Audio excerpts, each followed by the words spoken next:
We are the hiccup in the system. We're not going to stand silent. We're going to fix this. We're going to do whatever it takes to make these guys stop picking on medical cannabis users.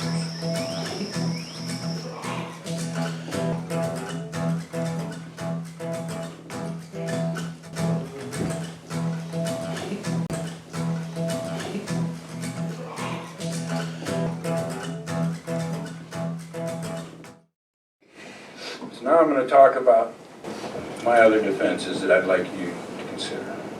Jury instruction 7.08, entrapment, methods of persuasion. Entrapment is the affirmative defense to the charge of promoting a detrimental drug in the first degree. A person is entrapped if he engaged in a prohibited conduct or caused a prohibited result because he was induced or encouraged to do so by a law enforcement. Obviously, I was induced and encouraged to do so by a law enforcement officer. Was I advertising at the time? Yes. On the radio, on YouTube, everywhere I could. But I was advertising for medical patients. We were not ever once saying we were selling cannabis, and in fact, when he came up and tried to buy some, I sent him away. If you're confused, that's called reasonable doubt. If you don't know I broke the law, as long as there's any doubt in your mind, I'm innocent. With all these inconsistencies in the police stories, I hope you find plenty of doubt. Entrapment, the two elements. One, the defendant engaged in a prohibited conduct or caused a prohibited result because he was induced to do so by a law enforcement officer. And two, the law enforcement officer did, for the purpose of obtaining evidence of the commission of offense, employ methods of persuasion or inducement, which created a substantial risk that the offense would be committed by persons other than those who were ready to commit it. What did the evidence establish? Detective Leloy and Officer Bartz and Officer Fontenunu went above and beyond the police rules and regs and did everything they could do to get me to sell medical cannabis to them undercover illegally. What did they do to get me to sell medical cannabis to Fontenunu? Remember, first I refused and demanded he show me documentation that he was a qualifying medical cannabis patient and legally permitted to acquire medical cannabis. My refusal to transfer medical cannabis to him when he was unable to establish that he was a qualifying patient proves I was not a person who was ready to commit the crime of selling medical cannabis.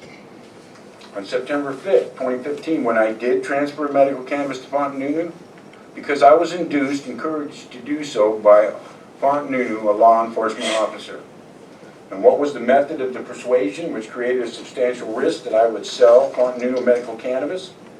He obtained proof from Dr. Berg under a false name that he was a qualified medical cannabis, presented his false ID and ill-gotten proof to me, and lied and said he wanted medical cannabis for his back pain when all he really wanted to do was arrest me for selling medical cannabis. The evidence is absolutely clear that the police only had one goal: get Ruggles and shut down his collective. If they weren't targeting me, why did they charge me with over 30 felonies which were dismissed by the prosecutor?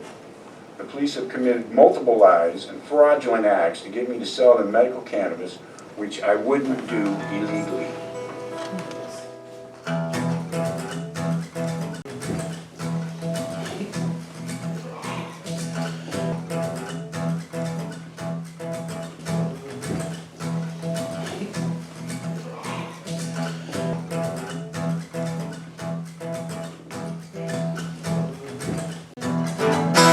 Well, I might admit, I vaporize a bit of cannabis.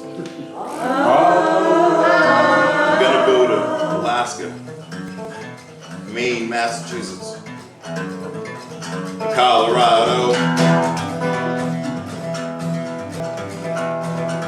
We've got those hippies in the hills and them doctors scripting pills down in the valley below.